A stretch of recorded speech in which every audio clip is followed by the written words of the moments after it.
Welcome to the Gabe Gallucci Golf Show. What's going on, everybody? Welcome back to another episode of the Gabe Gallucci Golf Podcast. I'm your host, Gabe Gallucci, with co-host Dave. Brother, how are you? How was your week? I'm good, my friend. How are you doing? I'm wonderful. I'm I'm excited. Episode 2 this week is great. I know. We made it. I think I think they say most podcasts die after 20 episodes. I feel like if we make it to 20, it's like we've done it. All right. So we're 2 down. So 18 to go. 20. So we're 21 and done. Exactly. Also, Pump the Yankees hat has made its first appearance on the pod. That is true. For Dave's a people that Yankees don't fan, know, guys.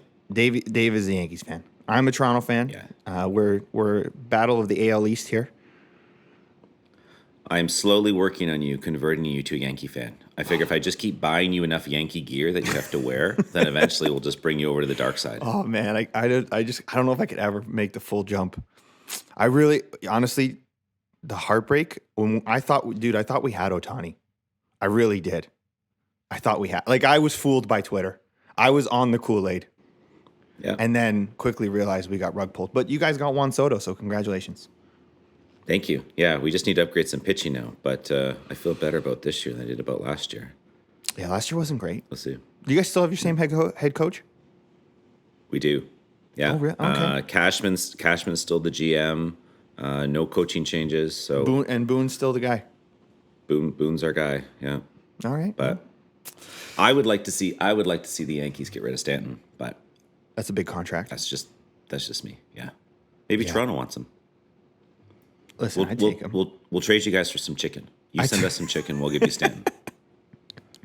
That's all he's worth now. He's got. You know Maybe what? I think with the new renovations, our outfield is smaller. Maybe that'll help his batting percentage. There you go. Maybe some poutine as well. Okay, sure. Chicken and poutine done. Yeah. Easy trade. Guys, we got a good episode for you this week. We're gonna talk some PGA Tour stuff, some LIV stuff, and then we're gonna go through the what's in the bag, because the bag is good right now, and learned a lot in the past 4 years of going through this golf journey, and I think we've got some good insights on gear and things like that, and so it's gonna be a really good episode. I'm excited, but Dave, you wanted to kick it off with some LIV stuff, actually. I did. I thought we need to talk about the big move that happened since the last time we recorded, which was Jon Rahm going to LIV. Now, lots of reports. I've heard 300 million US, 450 million pounds, not sure, or euros. But this feels like the most consequential defection from the PGA Tour to LIV. Like number 3 in the world, still in his prime. I mean, even when Koepka went, he had the injuries. There was some discussion about, is he ever going to play again? This is someone at the top of their game, at the top of the tour, that is switched sides. Yeah, massive. And there were rumors for a while. I remember there'd been rumors he would kind of resurface and then it would disappear, and then resurface and disappear. And then this time it was, it almost felt like it was inevitable just because there was so much silence and nobody from his camp was refuting it. But it definitely feels like a big blow to the tour and their leverage. Rahm, to me, he's a needle mover. He's somebody I would I watch LIV because I like the way they do their broadcasts and highlights. As somebody who likes to watch golf and learn from golfers, I find they do a really good job of I can watch a whole round of Brooks Koepka highlights almost every time. Same with Dustin Johnson. Same with Cam Smith. I really like that as a consumer. And so now that I'm going to get tons of Jon Rahm golf to watch all the time, I learn a lot from that. So I think that's super valuable. But yeah, it makes the product, I think, a little bit more compelling now, having a big player like him. I think, you and I have talked about this in the past. I do not like the way LIV does their live broadcast. But their highlights and their ability to condense the rounds afterwards, that's where I think they have a superior product. If watching it live, it's too disjointed for me. There's too many switching back and forth and trying to track the teams. But when the round's over and you want to get the highlights, I agree with you. They do a better job of summary highlights than PGA Tour does, for sure.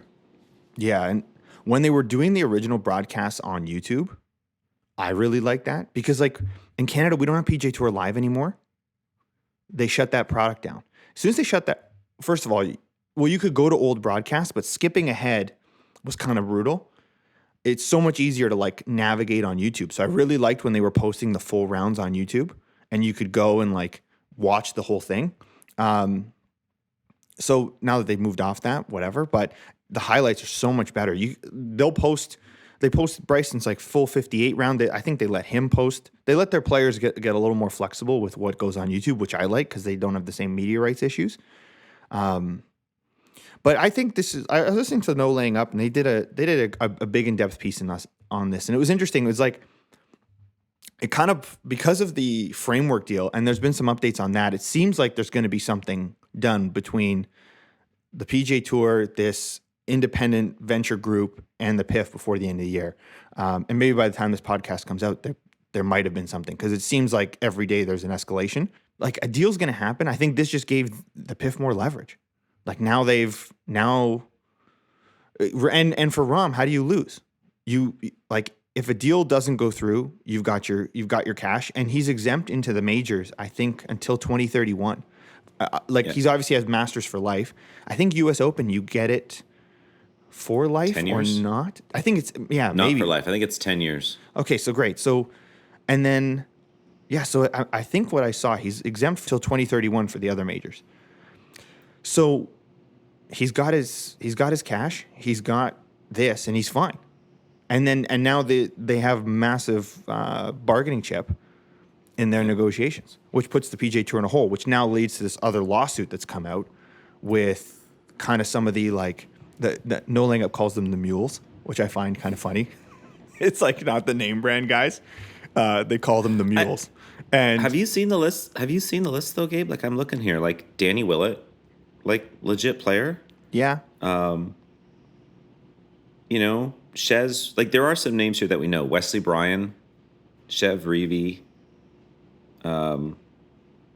James Hahn, Grayson Murray. There are people on this list that we have heard about. They're not the no names. They're people that we've heard about because we follow golf. But I think if you're the general public, it's like asking who's the backup point guard on the Oklahoma City Thunder.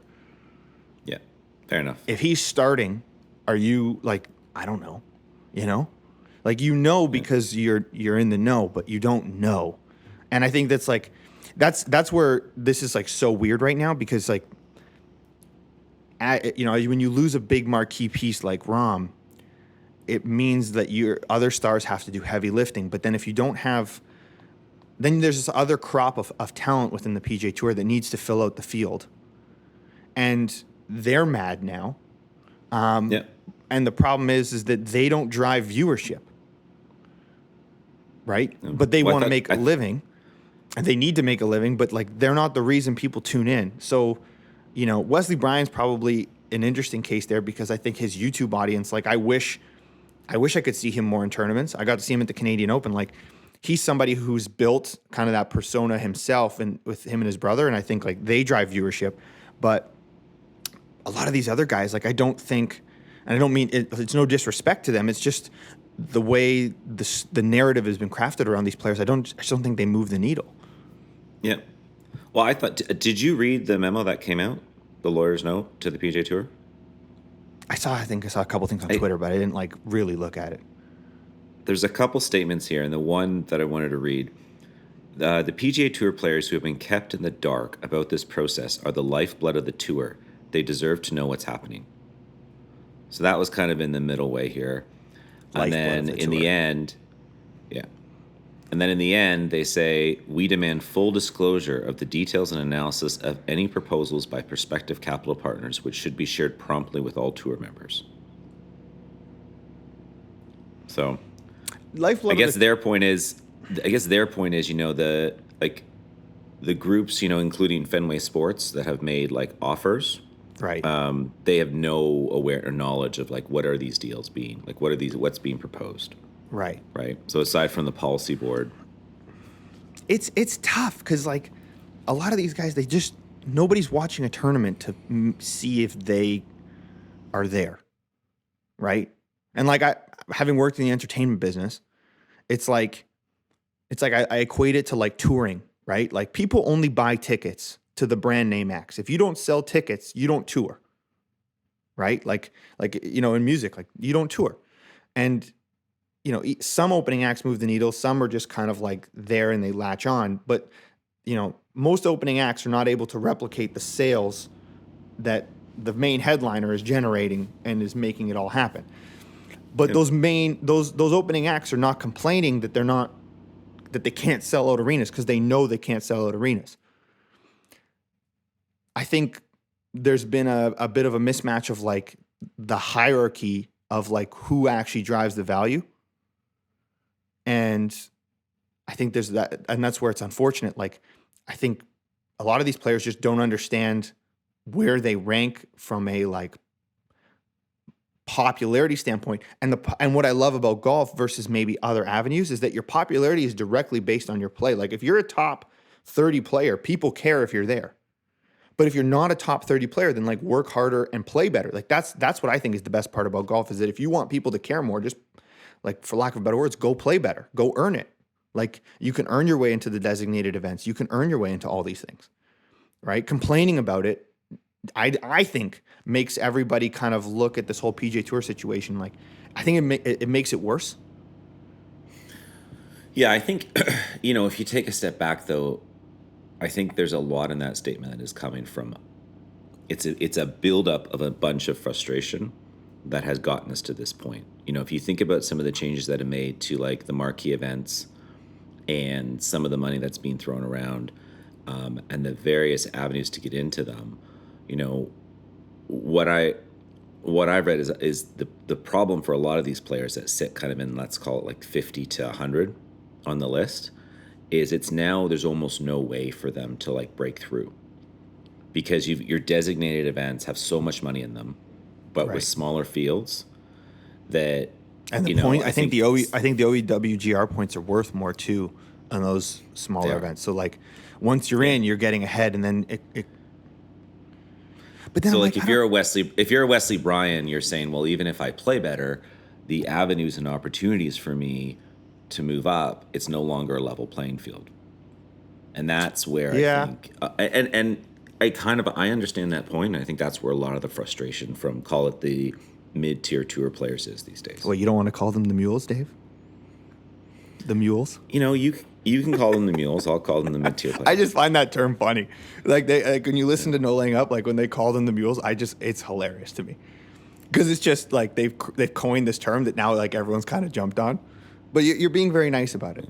You're not wrong. But again, I think this is where golf is great, in the sense like this is what makes the sport magical, and I think this is why I'm pursuing the journey I'm pursuing of like self-improvement through golf. Is like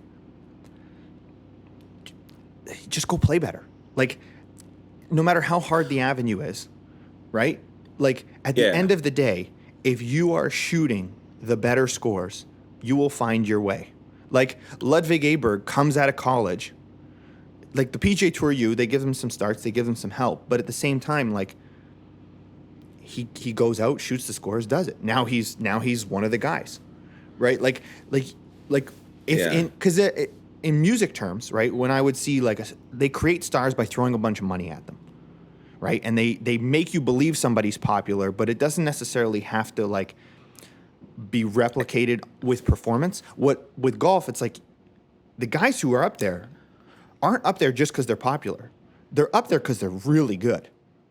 Yeah, I think that's though where maybe you and I disagree, and I think I want to look at this a little bit deeper. Maybe it's a subject for another podcast. I think the complaint that I'm hearing, and whether it's accurate or not, is it's no longer just go play good and you'll do better.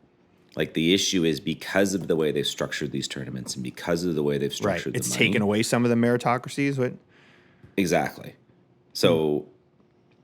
I think, I don't know, maybe we can take that offline and look at it and bring it back to the audience here. But I think that's where I'm in complete agreement with you. Like if the best players move forward and it's strictly a merit-based program, I think I'm all for it. I think some of the merit-based advancement has been diminished or taken away from some of these players because of the new structure. Yeah. Well, but okay, if we're going to go back to merit, and this is where the PGA Tour shoots itself in the foot, right? I love Monday Q Info on Twitter. Ryan, who does that, like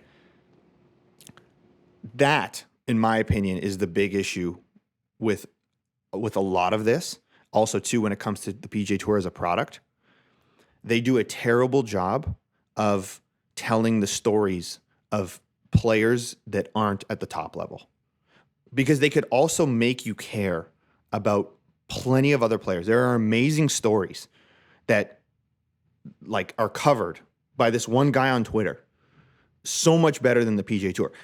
This weekend is Q School, and PGA Tour is dedicating more media time on their social media to the PNC versus Q School. And there are some crazy stories in Q School of guys who could earn it through merit and make you believe. We know why the PNC is popular, though. 100%. But I'm just right. Tiger's playing it. That's totally fine, and I understand. But at the same time, part of the reason why they're in this box is that like you can't rely on Tiger forever. Yeah. Right. Like you need to. Like it's like saying the NBA was just functioning off of Michael Jordan still.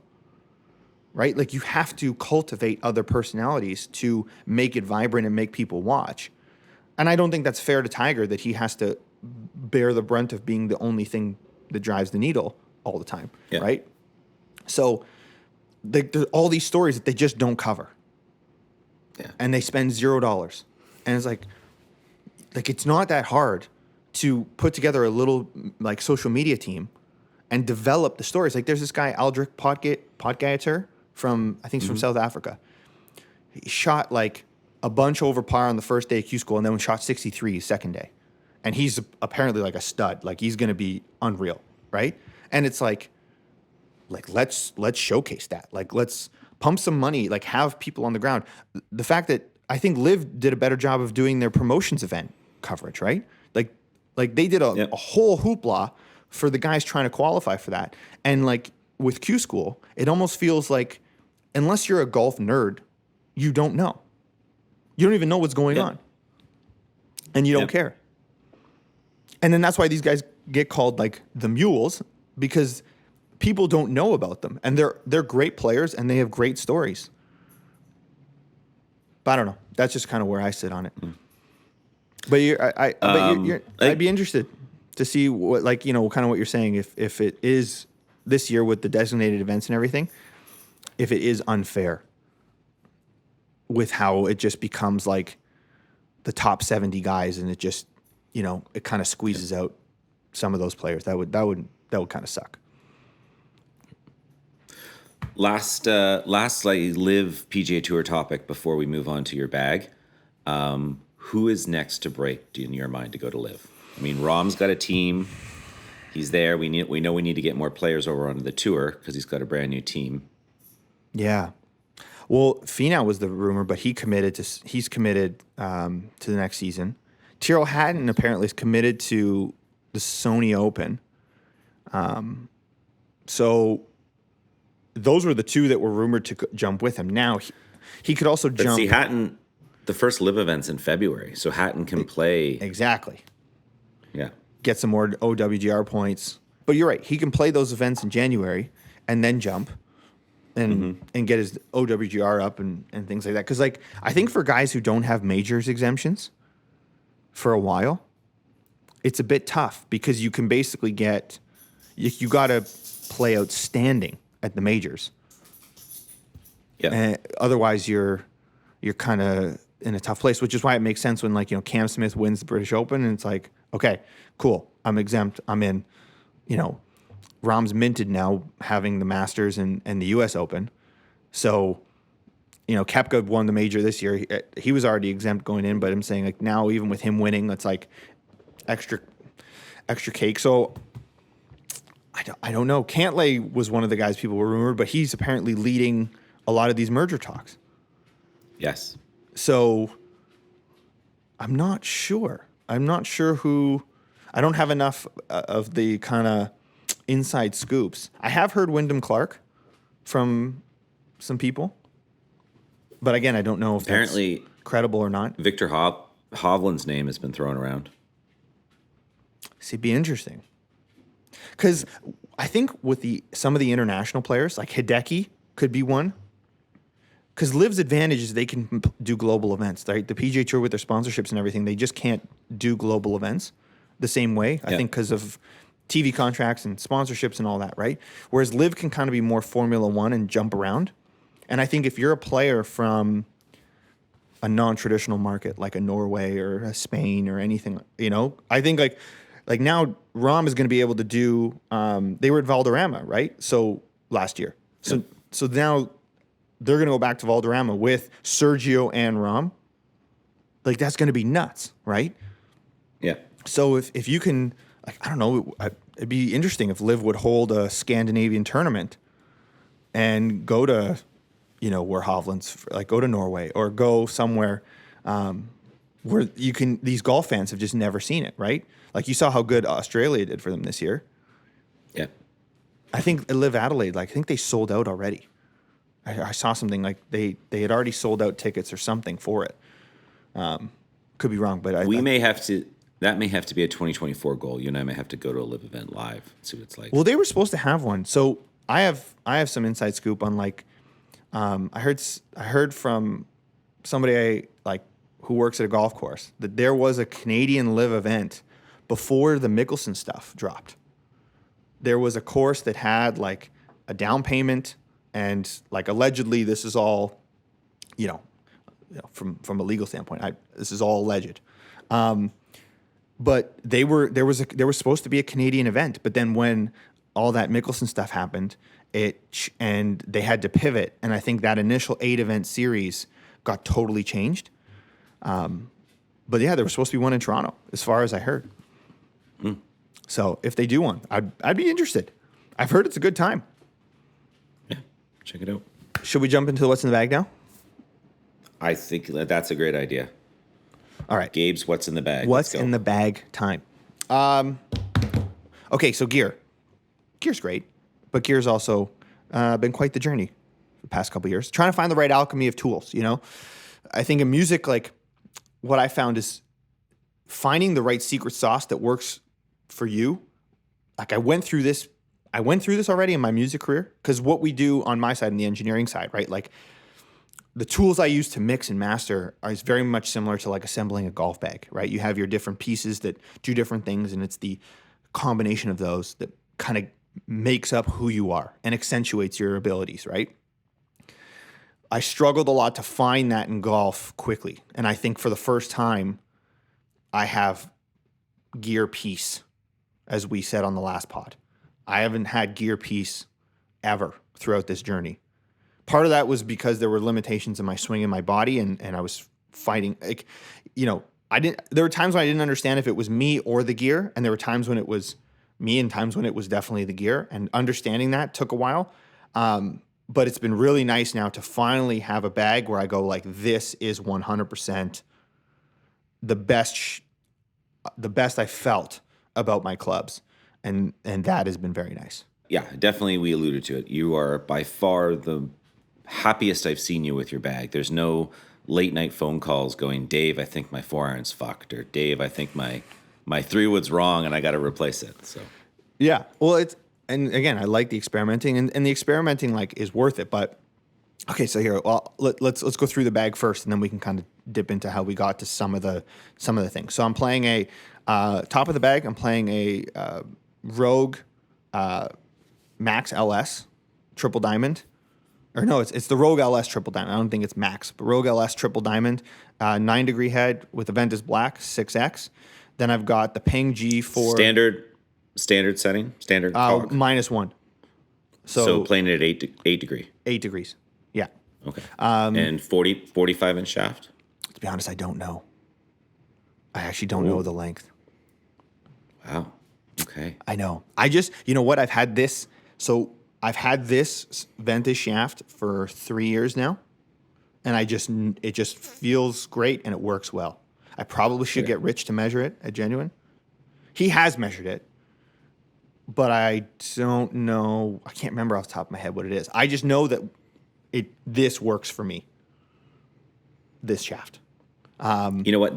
That actually goes to, though, the sense of your gear piece, because there was a time when you would be, it's 45 and a half, and I think it needs to be 45 and a quarter, and I don't.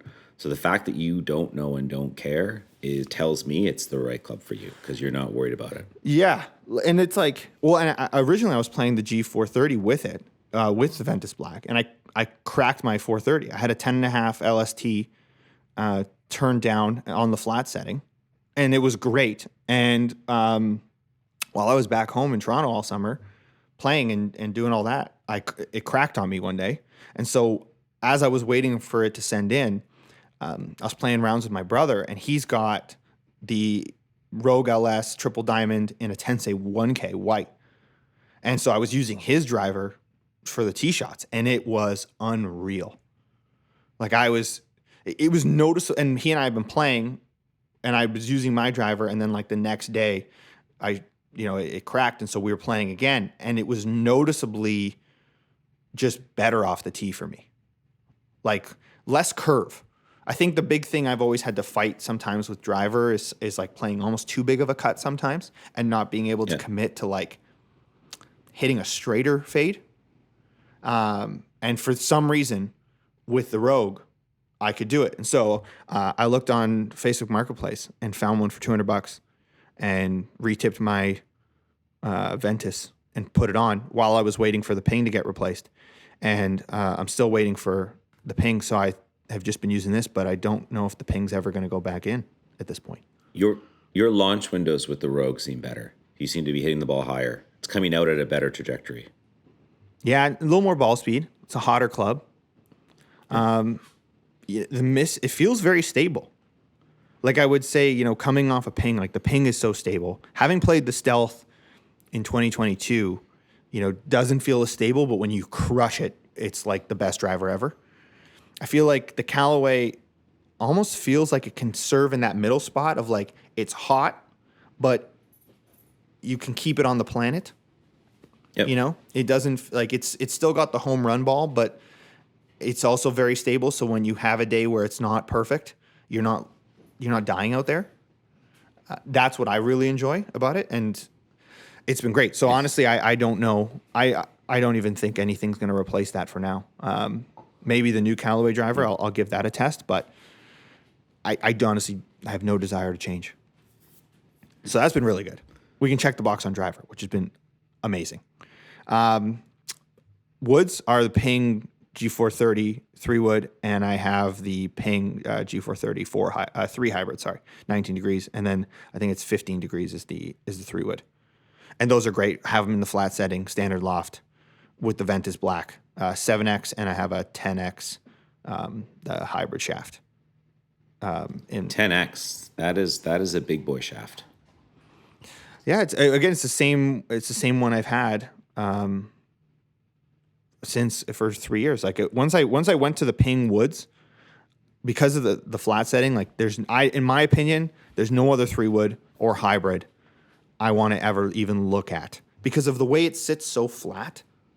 Like they sit so flat on the ground, you feel like the surface area is larger, and so versus like some 3-woods that are very like scoopy, like with the sole, it's just weird. I don't know. It trips me out. I played a Callaway 3-wood for a bit, and I had a Titleist before that. I just never got on with them the way I can hit this one, and it's very forgiving, launches super high, and no issues. And I think that's where you and I disagree. Like you and I diverge. Like you like that thin, shallow fairway wood that hugs the ground. For me, whether or not it suits my game right, what suits my eye is that deeper faced 3-wood. Like when I had the Ping, it was so shallow. I just felt I was going to get under it and just sky the ball. Interesting. Yeah, like. And that's where too, like the bag is such personal preference of like what you need to look at and what makes you feel comfortable and like what reacts best with your body. I think that's the other thing was like through finding all this is like finding the right swing weights and things that work with your eyes and your feel and like your mechanics so that you never have any doubt. And if you have doubt, that's a problem. And like, I think for me, when we were talking about how I would always like try and nitpick and find things, it's like, for me, doubt is poison. Like if you have doubt in something, you have to solve it, because you can't have doubt, especially with golf. And I don't believe in having doubt with your tools, right? Yeah. Like it just, because then it breeds into your confidence. It bleeds into all these other aspects, and then that's just I just don't think that's great, right? Which then leads us to irons, and I think this is where this has been a fucking mission to get the irons right. This has been brutal, because I didn't understand how much went into irons to make, like, lie angles, gapping, shaft weight, swing weight. Oh my gosh. Like, so annoying how much goes into how, like, it's good to know now, but when you don't know, when you're a consumer just buying things for the first time, which is where I was, like, I lit so much money on fire not knowing what I needed. In defense to your purchases, and we'll get to what your current irons are now, your swing has changed dramatically over the last 4 years. So had you had your current set of irons 4 years ago, I do not believe you would see the same result you're seeing right now. Yes and no. I think there are certain things. So, for example, like, I know now I need a 120 gram shaft. I do not like 130. Despite my speed, I can handle a 130, but I don't like the feeling of 130, right? Yeah. And I also need flat lie angles. Very flat. How flat are you from standard? From three flat in my irons, and I'm 4 flat in my wedges. Okay. And if I don't have that flatness, it is brutal for me to deal with. And then we say standard. I mean, every manufacturer's standard is different, but we might as well say, so you're playing ping irons. So you're flat. Yeah. So my ping. irons are ping I-230s from 4 to actually gap wedge. I have the utility wedge in the bag because they were sold out of it when I ordered them. They didn't have a 50-degree glide 4.0. So I actually love having the set utility wedge. And then so I'm 3 flat from their standard, because when I was using the T100S's last year, for the last, basically 2 years, I was 4 flat, because Titleist is 1 more degree upright than everyone else. And that was I initially went 2 flat on those, and then I went another 2 degrees flat last year. Standard length? So I don't think my irons are standard length, because I ordered them stock from Ping. Ping did the build. But when I had a lesson with my coach, Max, he noticed that he's like, that the iron looks long. To be fair, I've been hitting them great, and they feel great. I didn't really notice much of a difference. He put his our 7 irons side by side, and I think mine was like half an inch longer. So I think I need to get them measured, but I actually think they might be a little longer than standard, which could be how Ping does it, or could have been a error with the build. Okay. But again, there's some alchemy here of like, is that a lucky bounce, or is that just how Ping did it? I don't know. And then steel shafts. I went back to you're back to steel. Back to steel, because I didn't want to have the expense of the LA Golf shafts. I had the LA Golf shafts in my previous irons, which were amazing. I love them. I just didn't want to have to. It's not a standard option from Ping, and I didn't want to spend $4,500 on irons. So and also too, I went and got fit for these at Ping headquarters in Toronto.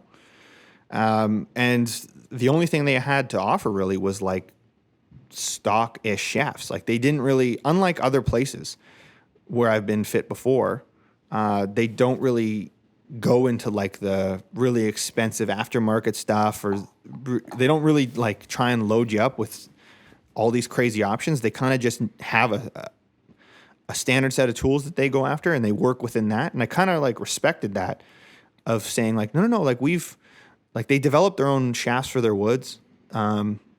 And with the iron stuff, like I just have the standard dynamic gold 120s, X100s. Nice. And that's it. They're not even the tour issue ones. Which I think the only difference is like they sort the weights better, right? Is that It's just tight. Yeah, tighter tolerances on weight sorting. yeah. But again, the build feels fine. I would say like there's nothing. And what I noticed, and honestly, this was my mistake. I tested these irons back in February of 2023, and I should have probably picked them up then because I just noticed how much easier they were to hit for me. Like they just worked with my body. But at the time, I was kind of tripped out by the size of them. And I took a demo set to test, but again, they were like the wrong lie angles, right? It's like they were 3 degrees more upright than what I play now. So I didn't have a good sense of if it was going to be worthwhile to purchase those, which I kind of regret now, knowing like how well I hit them and how much easier they've made my life. But it goes to show like I'm extremely sensitive to lie angle in terms of my control. And I think throughout the course of my irons, one of the things I didn't realize was how important lie angle is to me. Because I've had the irons that have always worked for me have ended up being super flat. And the irons I've struggled with now looking back, not knowing, were because they weren't flat or even upright in some cases. And I think that's a great point for the listeners. They need to learn. The more golf you play, you begin to learn what works for you. Like you're very sensitive to lie angle in your irons. Me, I've played sets that have been flat, one upright. I've played regular length. I've played over length. To me, I can feel like I can manipulate those little changes in the irons. It probably impacts my consistency, but I can play with them. But for me, it all comes down to shaft weight. If it's too light, I can't feel the head. If it's too heavy, I get dumpy and I just lose it on the downswing. So for me, I notice the most important part of any iron is getting the right weight of the shaft, Right. and then filling that load. Yeah, and I think that's like such an important thing when it comes to figuring out like gear within your own golf journey is doing that experimentation. Like this is what I wish I had somebody had told me and how to figure this out at the beginning, because I wasted so much time and money not knowing how to figure this out and the role this was going to play, right? Like I shouldn't have got fit when I did as early as I did in my journey. Like that was probably one of the biggest wastes of money I have made. Just because at the time I didn't know what I actually wanted or needed. And so then I was relying too much on the fitter to give me that information and kind of tell me what my game should be.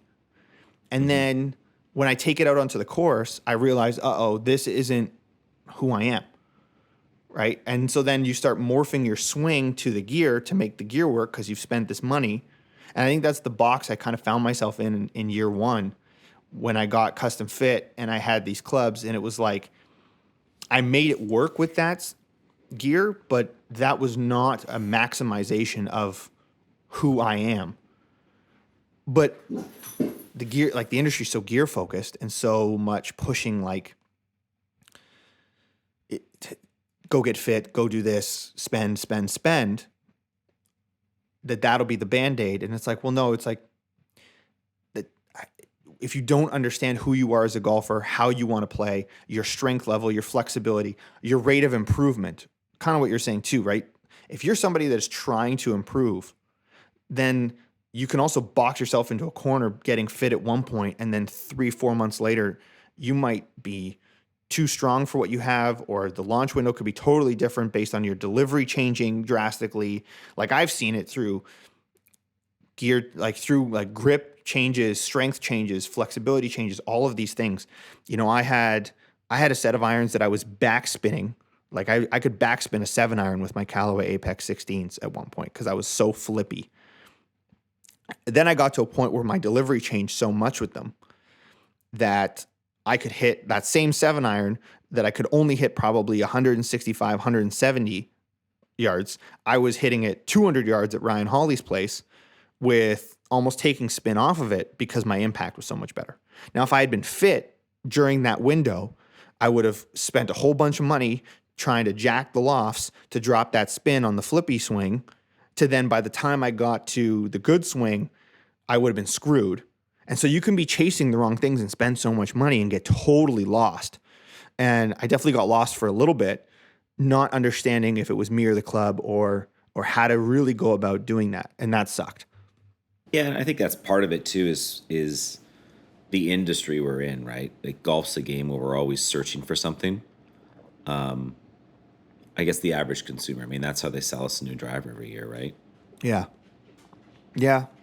But I think it's just you don't know. And it's very complicated from the outside, right? Like even understanding how to use the loft sleeve on your driver is daunting for most golfers, right? Like learning how to almost fit yourself and manipulate the tools, understanding that, if a forged iron if you get the right set of forged irons used and you understand like the right shaft profile, then you can just go get them bent up or down as your swing changes and save yourself a whole bunch of money while you're going through the improvement. You don't need to wholesale change everything every single time. And yeah, for me, I think it speaks to what I've found is the importance of, not everyone is going to be as nuts as you and I and change clubs as much as we do and be able to get to a point where we can quote unquote fit ourselves. But even within that, finding a fitter that knows your game, going in cold, shaking someone's hand, introducing yourself, and then getting fit, in a simulator, I think introduces a lot of variables and potentially a lot of problems because that person doesn't know your game and doesn't know how you like to play the game of golf. I consider myself fortunate now, like, you and I have Rich from Genuine Golf here in Vancouver, very aware of my game. If I have an equipment issue, I go to him. He knows it. Mike from TXG back in Toronto, same story. Him and I have gotten to the point now where I trust him when he recommends something because he knows, like, this may not suit Dave the best, but this is the feel he likes, so this is what we're going to have to go with. right. So getting a fitter that knows your game is key. Yeah. Yeah. And then it's also on you to push back and actually know your game, right? To govern that. Because you can end up circling the wagon on some things. And also too, I would say sorry, and I was just gonna say I would just say regardless of what the data is telling you on the screen, if something doesn't feel right during a fitting, if you're in there and you're getting fit for a driver and the data looks fantastic and the fitter's like, look at this, we're picking up 15 yards. If it doesn't feel right to you, I would not pull the trigger. Like just if it feels wrong, just speak up, if you're getting fit and say, hey, I know this looks good, but it doesn't feel right. I'm not really comfortable with this, because guaranteed 9 times out of 10, you're going to get on a course in a month and hit a drive and it's going to go squirrely and you're going to like start doubting that equipment and doubting that club. Totally. And then the other thing that like with that is like, you can get to a point too. And this is one thing that I struggled with is like, and similar to you, like we can hit anything in a bay. Like in a bay, after a couple swings, you can make an adjustment. What's tough is finding the right things that are going to work on hole 17 when you're shooting well and you want to finish properly. Or you're under the gun on a par 3 and you have a long iron, and is that the right long iron that you feel comfortable hitting? And I think getting to that point and understanding the difference between what happens in the bay versus what happens on the course is also good, because I think there is something a bit broken with the custom fitting world of fitting in a bay, fitting in such an isolated environment. Like especially when it comes to wedges and things like that and putters. Like I found I can roll tons of different putters. So maybe we'll go to my putter now, right? I can hit tons of different putters that all go in when testing. But under the gun, the only putter it's consistently stayed in the bag is this $100 Cleveland putter that I have, the Cleveland Huntington Beach 4. And it's because it's the only putter that feels super comfortable from practice green to the course and doesn't feel like an alien to me.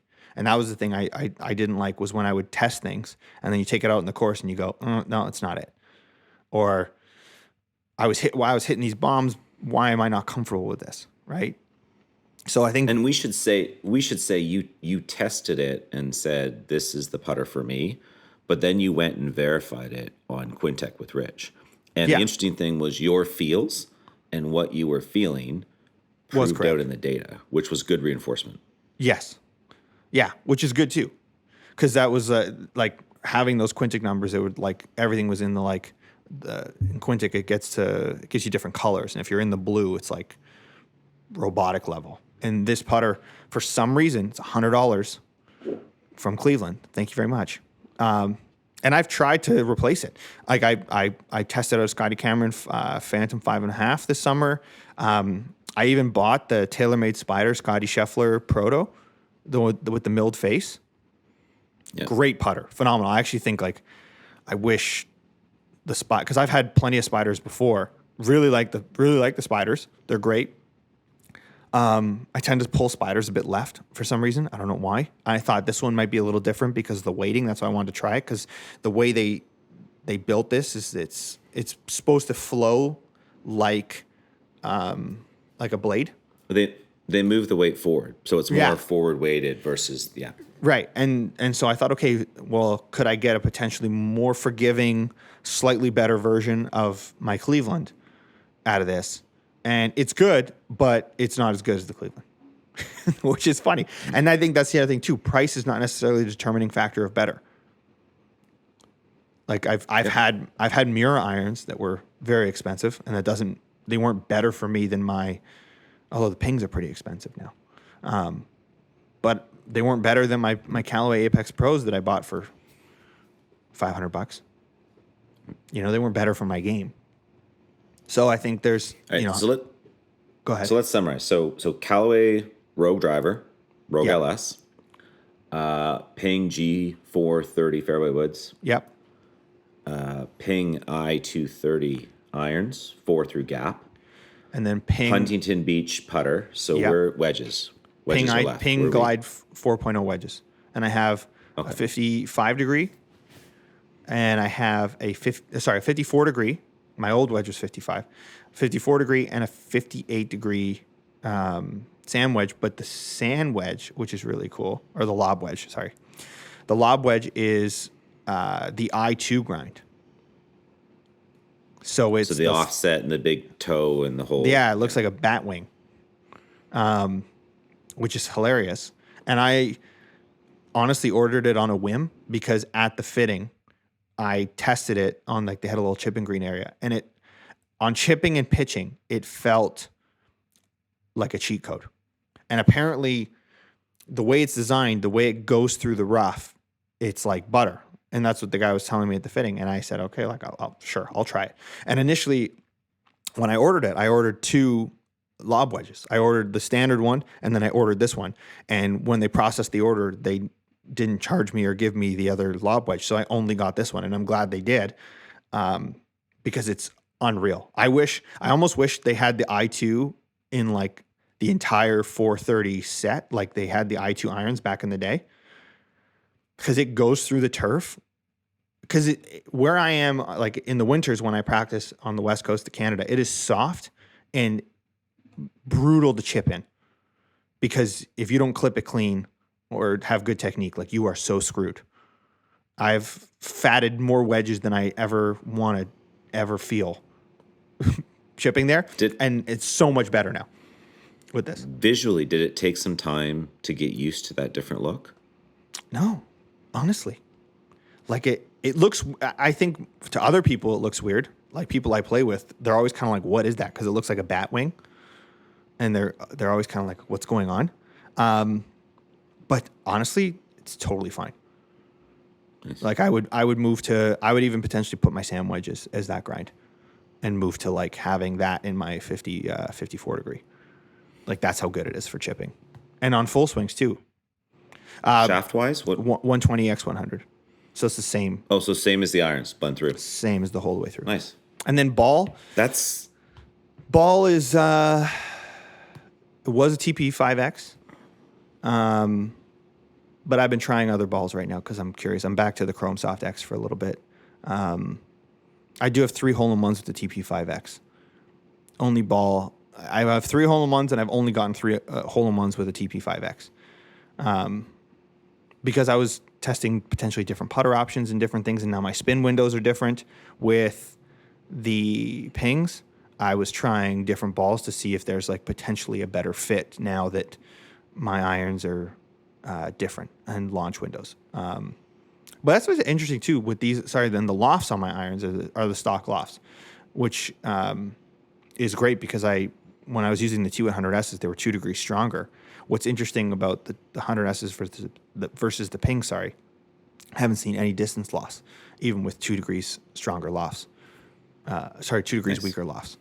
And so that's also been very interesting. Well, we talked about at the time, I think those T100Ss you had, like when you would hit the ball, it almost looked like they weren't carrying enough spin.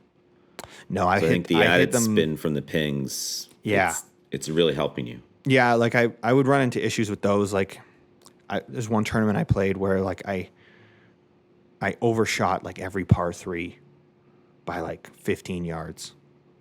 Yeah. And not like if I hit them well, I would get like that crazy flyer.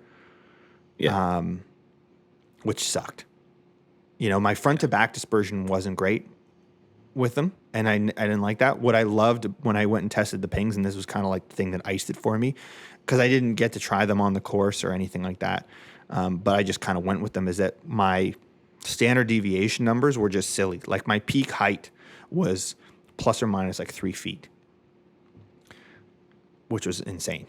Front to back dispersion with a 7-iron was super tight. And so I kind of realized, okay, you know what? It's worth taking the gamble with how consistent they are. Plus they have the Hydro Pearl face, which I think is very underrated technology. Like, especially I play in a lot of wet conditions throughout the winter, and I retain a lot of spin. I never really, and that's also a big bonus. When you like, as soon as you get any moisture, and I'm also too with the I2 grind. This is what's crazy is like you add the I2 lob wedge with that Hydro Pearl face and everything, and like I'm getting spin out of the rough on pitch and chip shots that I was definitely not seeing with the Vokies before. Yes, that's a what's in the bag, Gabe. That's what's in the bag, top to bottom. Yeah, it's the best what's in the bag I've ever had. Honestly, nice. I have no desire to change. I'm hoping that I think I might change. The only thing I think I might go 1 more degree flatter with the irons and go 4 flat across the board. That's the only thing I'm seeing when I look back at video right now. Are you seeing start lines off? Just a little bit. I gotta go to Rich and test it, but it's the only potential change I want to make. Because I'm seeing I think there's a compensation I'm making as a result. And so I'm not loving that, but very small change. Well, we will track throughout the year your what's in the bag and update the listeners as changes come. My bag has been less volatile. Now, when you talk about rabbit holes and exciting things, one of the biggest exciting gear things has been my shoes. So I have not been using golf shoes for 5 months now. I use cricket shoes to play golf. Why? Why do I use cricket shoes to play golf? Well, if you used to watch my videos of me swinging, I looked a little bit like Bambi sometimes. Like I looked like I didn't have my legs under me. And part of it is I was constantly slipping and didn't have like proper connection with the ground. And after doing the ground force work with Ryan Hawley, I started to become so obsessed with the ground forces. And I realized like I couldn't find shoes that would allow me to feel stable. And so I realized like with most pro golfers are using metal spikes. Some guys are using spikeless, which to me makes no sense. I don't know how they do it. And like kudos to them. It's just not me or how I play. I was constantly slipping. And like when doing my driver assessment, like I push over 300% of my body weight through my feet when I hit driver. So it's like there's a lot happening there. My feet are very active. So I started looking at other sports that potentially have golf shoe-ish vibes, but could be more stable, because also you can't use metal spikes unless you're on the tour. So a lot of these shoes are getting better traction because they have metal spikes. But I find a lot of current golf shoes just brutal for traction. There's less spikes than they used to have on them. And I think they're more for visual appeal. Like it's more of a stylistic thing than it is necessarily for function. And so I came across cricket shoes, and cricket shoes have tons of spikes on them. And then if you look at the sole of a cricket shoe, the way the spike is recessed on the shoe, it's not like deep in the shoe. It's on like the surface. So on normal golf shoes, when you screw in the spike, it almost like goes into the shoe a little more, versus with a cricket shoe, it sits more on the surface. So the spike, the golf spike actually sits out further. Now cricket players use metal spikes, but you can swap them with soft spikes. So now I have, I think, 11 spikes per shoe. And also, if you, the sole of a cricket shoe is like really, really solid, like super firm. There's no wiggle room. Because I also, like, having done a test with Ryan with the ground force stuff, we noticed that, like, if you use like kind of like athletic style shoes, you're losing ground force and like speed, because the shoe is like very soft and you're not able to push and things like that. So a cricket bowling shoe is like super firm because these guys are like whipping, and it also has like a Velcro strap. So you strap your ankle in. And that was the other thing I noticed. Every time I would go hit driver, I'd have to retie my shoes throughout the entire round of golf, because my shoes would never feel tight and I would feel like I'm going to slip. And it was like the most annoying thing in the world to me. So went down one of my many rabbit holes, which you have known, and came across cricket shoes. And I took a lot of heat from my inner circle for this, because people were laughing at me, and because I found these bright orange shoes that I was wearing for a while. And they're kind of like, you're crazy, what are you doing? But I never slip. My swing has gotten better. My dispersion has gotten better. And until I can wear metal spikes in pro tournaments, I think this is my only option to have traction. So I wear cricket shoes now. I've since moved to the Painter cricket shoes. They also make golf shoes, but for some reason, their golf shoes don't look as good or as stable as their cricket shoes, which makes no sense to me. But I really like their cricket shoes. They fit perfect. And I also have like a special insole in there too. And like, very happy. I was one of the doubters. I gave you a pretty hard time when you made this switch back at the start of the summer. But I know when I'm wrong. You've stuck with it, and yeah, it's definitely worked. Not probably for everyone, not for me, but I think you were right. It's definitely helped improve your game and your stability. Yeah, because it's like I used to look like Bambi out there on tee boxes, and it was brutal. And this is where it's like I look less Bambi now. I'm getting stronger. But I think this is too when it comes to rabbit holes, and I think with gear, and I ran into this a couple times, and you and I have had arguments, because sometimes, I think people think I'm going too far down a pathway. But I would argue, like, a lot of the pathways I've gone down have yielded positive results in some capacity, because I feel like it's that exploration. And this is why I love Bryson. Like, I think I feel very similar to him sometimes in terms of like how analytical he can go on different things and trying to find little edges here and there.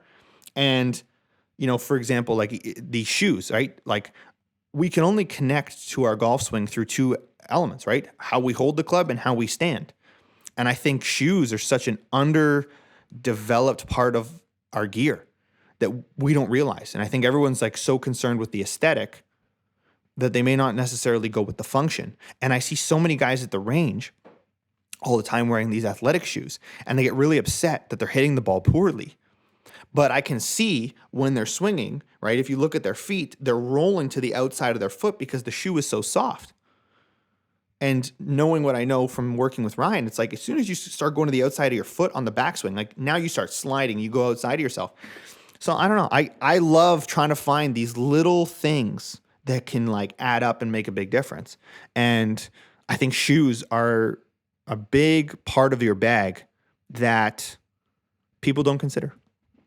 And so anyway, I'm proud to be a cricket shoe wearing golfer. But enough about me. Dave, I want to know what's in your bag right now before we wrap up. I want to know what's in your bag so we can track it. Because though I may be volatile, Dave's psycho what's in the bag is probably the craziest of anybody I know. Nothing is safe. We alluded to this in the first podcast. Nothing is safe. So I want to take stock of it so that we can monitor the changes. Okay. So we won't go through history. We'll do the 5-minute what's currently in the bag. What's currently in the bag. I've got a surprise for you today before we wrap up. Okay, great. But so currently in my bag, I've got a Ping Hoofer bag, which I love.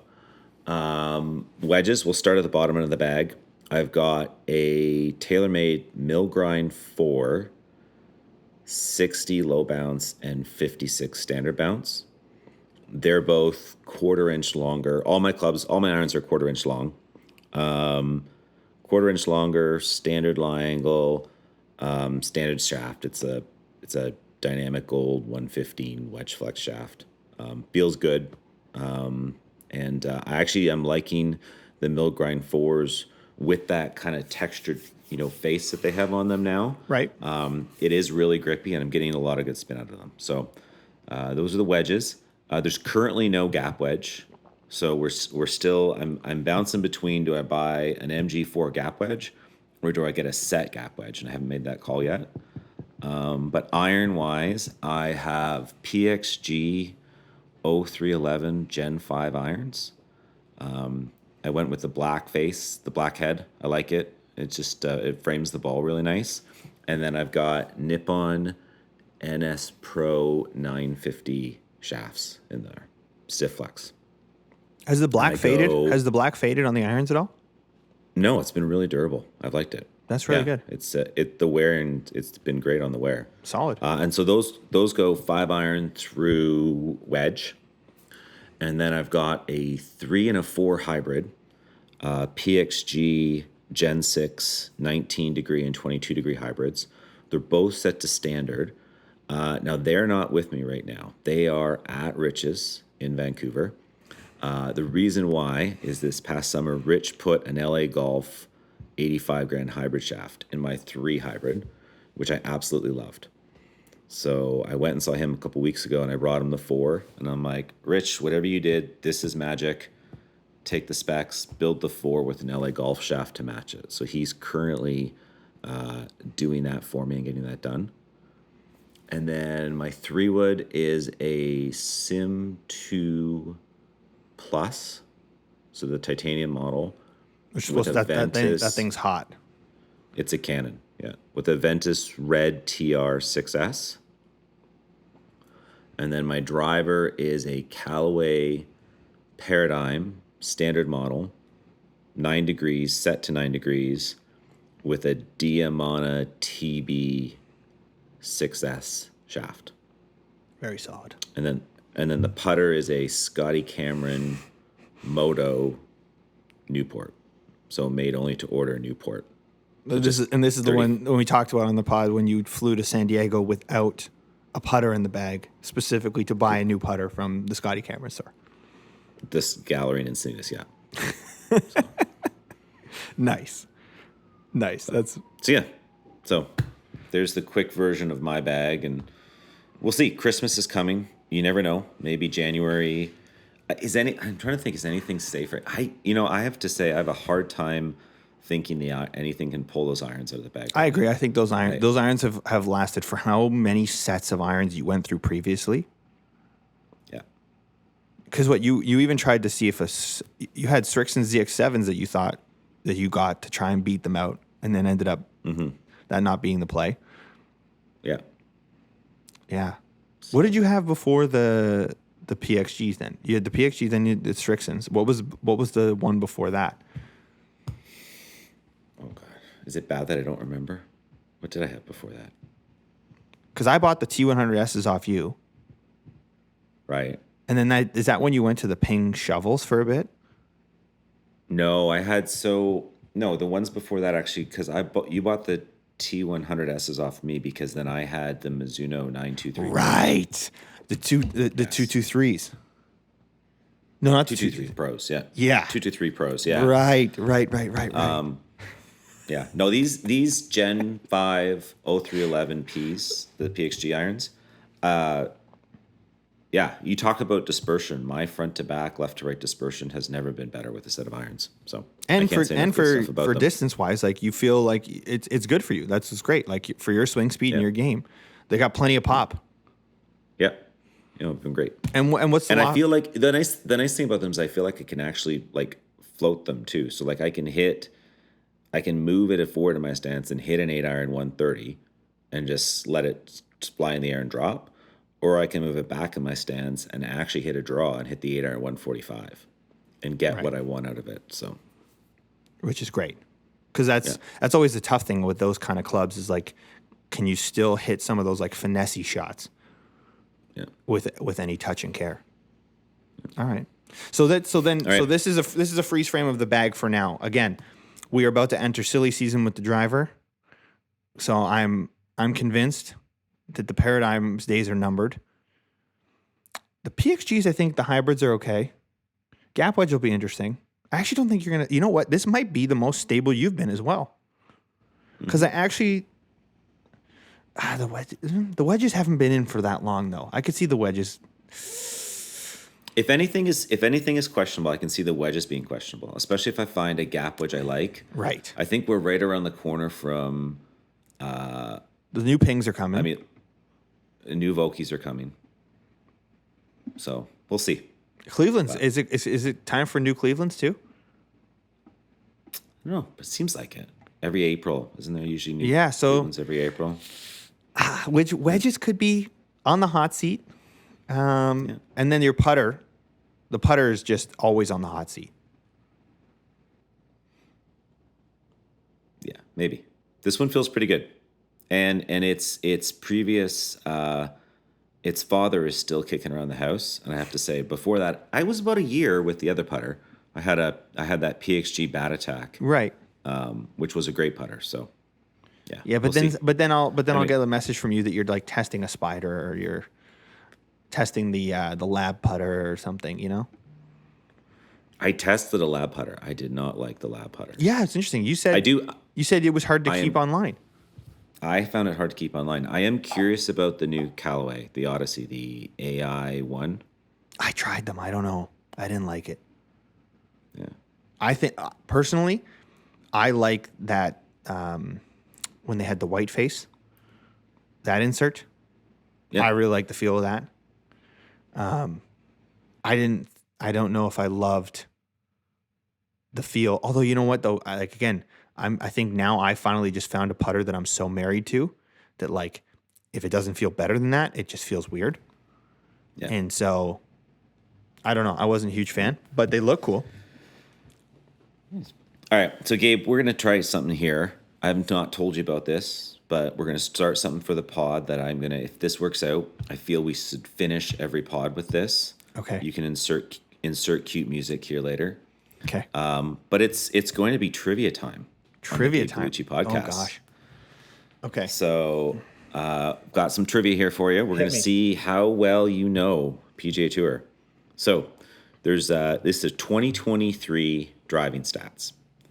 Okay. I want you to name who led the tour in driving distance, and what was that driving average, and then what was the tour driving average, and then finally, at what point in the driving rankings does it drop below 300 yards? So I don't think I'm giving anything away by saying obviously the longest hitter on tour hits it over 300 yards. Yes. So I know number one total driving, I think is Keith Mitchell. but I don't think he is the furthest. I think he just strokes gained is the number one total driving. Yeah, we're looking for distance here. For distance? Is it Cameron Champ? Close. It would be. Do you want to take another guess? Cameron Champ is fourth. Cameron Champ is fourth at 317.9 yards. What about Taylor Pendrith? Taylor Pendrith. Not in the top 20. No way. Okay, so distance. So I played youth hockey with him, and he was an absolute, like his slap shot used to terrorize goalies. And so I remember watching, he played the U.S. Open at Wingfoot, and I think he had better distance than Bryson did that week, which was crazy. But he hits at a mile, so I wasn't sure if it might be him, somebody sneaky like that. Okay, Cameron Champ. Who else? Minwoo Lee, but he's not on the tour yet. He will be next year. I feel like this one's obvious. Like, is it Rory? It's Rory. Okay. Rory, yeah. 326.3 yards average last year. That's pretty nuts. Yeah. With a stealth too. We'll see what he does with the new driver. Yeah. So can you name what is the tour average? 296. Close, 299.9. Ooh. That's not bad. And then the final question, it's pretty good. Final question, at what number does the average driving distance drop below 300 yards? And I will tell you that there is one individual directly at 300.0 yard average. I'm going to go with more. So how many people to where? How many people down the list until you drop below 300 yards? I feel like Morikawa is the guy at 300. He's not, but that's okay. I'll tell you. So Seamus Power is at 300. Seamus, okay. And then right below Seamus Power is Cody Gribble. But where is Cody Gribble on the total driving distance list? Where is Morikawa out of curiosity? Can you see him? He's making me do some work here. I'm sorry, I feel Dave. like you're stalling.